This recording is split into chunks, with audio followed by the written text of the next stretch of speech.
As though we're getting ready for the start here.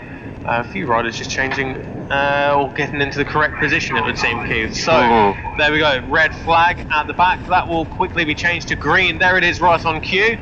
So the red flag at the front is removed. All eyes on those lights. On go the lights.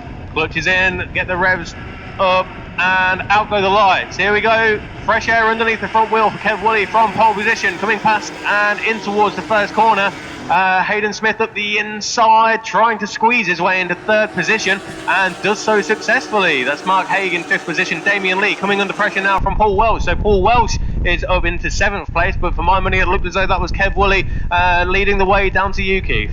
Paul Welsh, a regular visitor to the podium in over the years, on and off, but unfortunately Squelchy can't really put together a season these days due to his work and family commitments. Somebody already pulling off the circuit. They've turned stage right at the bottom of the hill. I can't quite figure out, it's one of the white bikes. It's not the same suspect as before. They are riding it slowly back to the paddock, so that's unfortunately we've lost one of our machines already, but it's certainly not Mr. Woolley, because he was leading the way as they charged up Lakeside towards Island, round Island, through Shells, up to the Britain chicane. Nothing to do with the bike, rather a man who is very important in Alton Park history. Then they come over the hilltop there, and there goes Woolley. Already that's got to be at least a 2-second gap, I would have thought. I think that could well be Hayden Smith once again on Mr. Whitby's machine, doing it an amazing justice there. Now, can he take the fight to Woolley? I don't know. Woolley has been very rapid indeed. David Ball right the next there goes Welsh is down in 1, 2, 3, 4, 5, 6th place at the moment, trying to hang on to the coattails. There goes Ever Reverend Kev Marshall, still wearing the old bell staffs. Come on, Kev, get the nice new suit out, show it off to the family, and the rest of them disappear on through. I think Richard Hayward might have made a good start there. I think he might be up in a podium argument position as well, actually, as he was the one I didn't quite catch. Yeah, he did start fourth on the grid. Oh, did he? Okay, Richard's away very well indeed then. Here we go at the end of lap number 1. Kev Woolley has quite a large margin over Hayden Smith. In real terms, it is 1.621. Richard Hayward is there in third place. David Ball in fourth, but here comes Mark Haig. Mark Haig up the inside of Dave Ball to put him back down to fifth place. Dave Ball has got the run on him. They're going side by side down in towards the avenue. It looks like Richie Welsh was trying to capitalise on that one as well. So it's a very much after you. And Richie Welsh wanted to get in on the fun. Well, Woolley definitely leads. Smith trying to chase after him, but I'm afraid all Smith can do really is to hold on to his second position and hope that he can hold off Mr. Hayward, Mr. Ball, Mr. Haig, and also Mr. Welsh. Welch, who's a very close company. Welsh as opposed to Welch. There we go, that's the difference. Squelchy Welchy, who is a little bit further, so we've got a Welsh and a Welch running in order. Tom Ridley is up next, and it's Ian Davies, who had that little bit of a problem in the Open 500 race, of course. Damien Lee rounding out your top 10 ahead of Paul. No, it's Kev Marshall actually, who's just gone up a place there, so well done, Kev. Kev running strongly. Actually, that makes Kev second of the Clubmans. That's Abby in second. Oh, yeah, there we go. Sorry, I've been calling Kev Marshall's name for the last 15 years. That's the problem. To be fair, Kev Marshall's made up 3 positions on that. Okay, good. Yeah, but I'm afraid mixing up I don't know how old Abby is, but a young blonde female for a 76-year-old tarmacker, I think is a bit of a fail, really, isn't it? Boy, I need to get to Specsavers. Kev Woolley has gone through the first split 2.1 seconds quicker than anybody else on the circuit, Keith. So that gap could well be approaching 3 seconds, if not exceeding 3 seconds, when he passes me at the end of lap number 2. So he's through Lodge now and down through Deers Leap, underneath the bridge, back into my sight, and we'll be driving for the line now.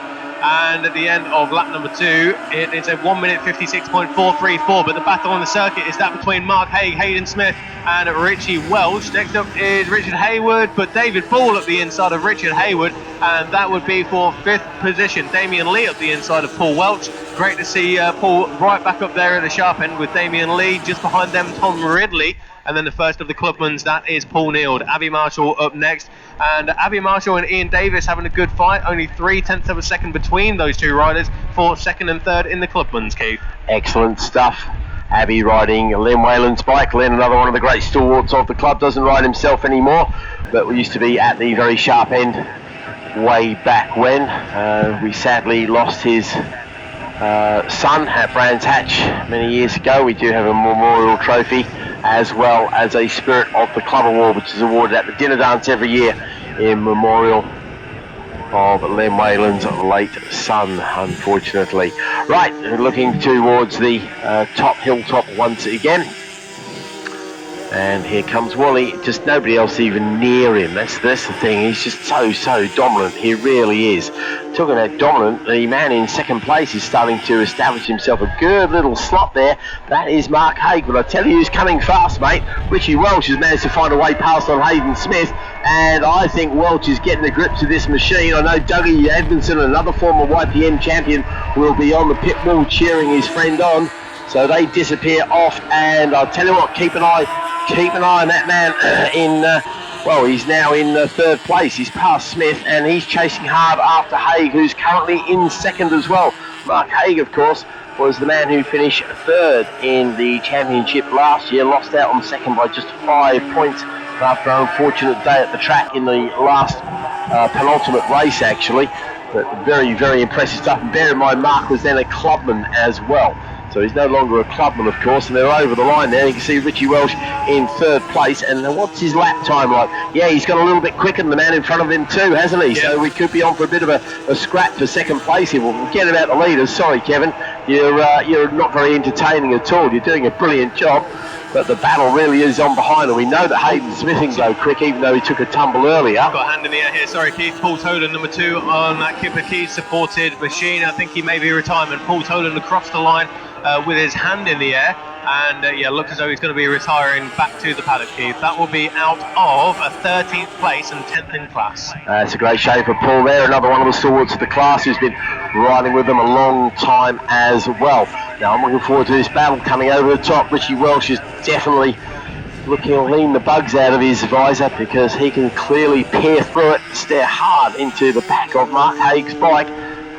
Over the top they come, and can the experience and cunning of Welch overcome the speed of Haig? Down the hill we come. Is there going to be a stab here? No, there isn't. They're not quite close enough. If anything, actually Smith is going to be threatening Richie. Oh, twitch from Richie there as he flicks it left to right there, and that's given a little bit more impetus to the man behind. So Smith is closing in the toe. Richie has lost the toe to Mark Haig, that all-important toe, which is so useful on these little bikes. You don't have a lot of power to punch your way out of the corners with. Certainly don't get them squirming under power like you do some of the bigger bikes. Obviously they're easier on tyres, and you can still high side and flick yourself over the bars with them. But Richie Welch, I think, is a little bit slower. In fact, no, I don't know if it's Richie going slower, actually, or if it's Mark going quicker, because I have a look at the sector times, the 24.231 there for Mark Haig, which is quicker than Kev Woolley in the lead there. So he goes purple, and then back in 5th place, David Ball gets the fastest second sector time. So there's a 1:55 out there somewhere. And Mark Haig's found the 1:55, comes over the line, 55.841. Richie Welch 56.3 behind him, and it's a 56.30 for Smith. So this third place is most definitely not settled, is it, my friend?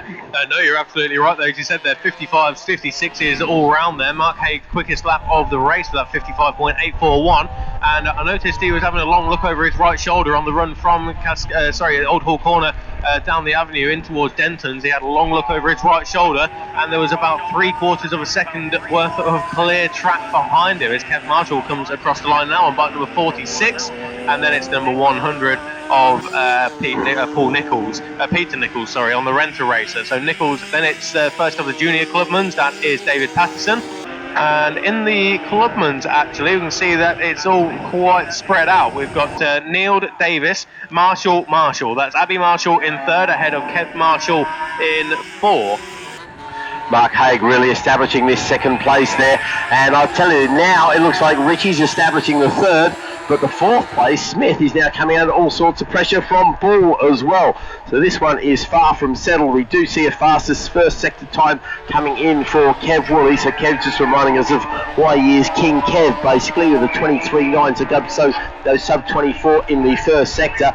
I wonder if he's going to pull the magic 55-second lap out of his hat. Wouldn't be surprised. We know he's capable of going even quicker, holding the lap record as he does with the 53.5. I'll tell you what, mate, it's definitely getting chillier down here. This box is turning more into an ice box than a sweat box, that's for sure. Hey ho, we've only got one more race to go after this one. Oh, here we go, change of 3rd place. Hayden Smith goes for the inside on Richie Wells. So, yep, number 521, Hayden Smith. Does he run it wide? Yes, he does. Richie Wells is trying to get the cutback. And they're 3 wide again as they go in towards Denton. Richie just had to pull out of that one. So expect to see Richie Welsh in 5th place, Keith. I do. Yeah, Hayden Smith is up there in 3rd. Dave Ball is in 4th. Yeah, absolutely. That worked out very badly for Richie Welsh there. The old shuffle. Well, he's got a couple of laps, about a lap and a half or so to regain that place. And if anybody can do it, I think Richie might find a way, because he's very experienced, certainly knows his way around this track and around bikes in general. So let's wait and see if he can claw that all-important gap back. Woolley, though, does indeed come across the line and do that magic 55, a 55.357. So almost exactly 2 seconds away from his own lap record. And I'm not surprised in these cold conditions. I think the bikes will not be getting quite the ultimate grip they'd like.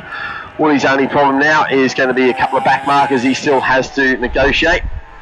And Mark Haig establishing himself very nicely. Oh, Hayden Smith does a straight on trick down here on the brakes. Unfortunately for him, he has a look over his shoulder. He's lost the place there, because there goes David Ball, who's being chased up by Richie Welsh. So Hayden, unfortunately, has outbraked himself into the Hizzy chicane. I had to do the old flip-flop through the roses, as you do down here when you pull that trick. Squelchy involved in a very exciting battle with Davis, with Lee and Neil, that is, he just ahead of him there as well. See what I mean about the battle of the marshals there, Marshall and Marshall. It could be granddaughter and grandfather. Now there's a relationship I don't think we've actually seen in a race at any time. I think we've seen an awful lot of things. We've seen a grandfather and a grandson in the same race. That was the Hardys, and also the Baldwins as well many years ago. The battle for 3rd has come past me now. Richie Welsh up in the 3rd place, Hayden Smith and David Ball now. So after that outbraking manoeuvre that Hayden Smith did on himself down there in front of you, he's back up to 4th place. But there is only 0.3 of a second separating those 3 riders, Welsh, Smith and Ball. But Mark Haig, the quickest man on the circuit by 0.3 of a second, with the fastest lap of the race at 1 minute 55.081. Wow. You do wonder if he could be a little bit more consistent, whether or not he could take the fight to the charging Woolley at some point, don't you? That's very, very impressive stuff from him. I'm surprised about the split times here. You think the split time would be somewhere else, maybe coming into Hizzy chicane or something like that, or wherever around about halfway would represent. It's very, very weirdly balanced, isn't it, the 2 sector times? Yeah, so it's we got 1 minute 23 in the first split, and 31 seconds in the other. That's what I mean. It's like a little bit imbalanced. Can we get a 50-50 split, quite literally?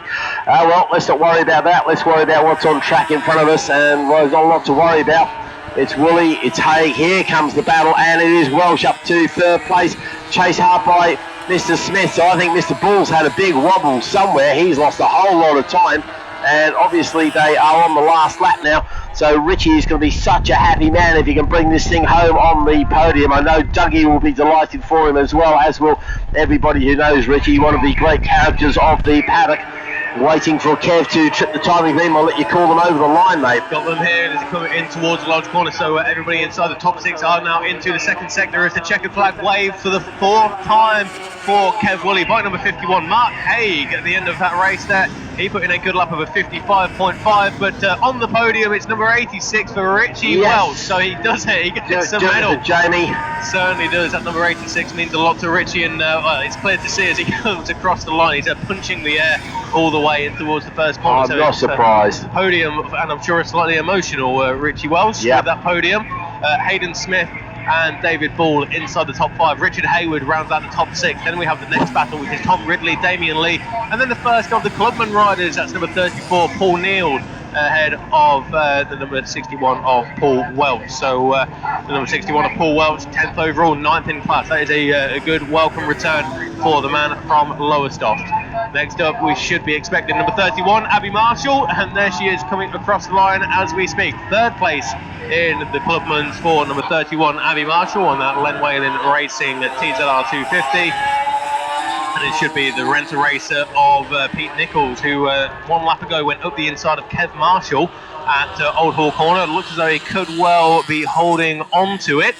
As we look up towards Lodge Corner, there is a bit of a gap between Abby Marshall and the chasing pack, but nonetheless we're looking up towards Lodge Corner now, waiting for them to appear in our sight, and that looks as though it could well be Nichols ahead of Kev Marshall. We'll get them over the crest now here at Dearsley, and on the renter race, and number 100 inside the top 10 in class, it's Pete Nichols and then Kev Marshall, who claims 4 of the Clubman's. Great battles all the way down the circuit here, Keith, because next up is going to be the number 42 of Martin Pearson, who finds his way through on David Patterson and Chris Whitlock. So the junior Clubman race win decided by 0.367 of a second in favour of David Patterson over Chris Whitlock. Mark Stubblefield, 18th overall on the 333 bike, but 6th in class more importantly, as Michael Frost comes across the line on bike number 199. It's been one of them weekends for Michael Frost.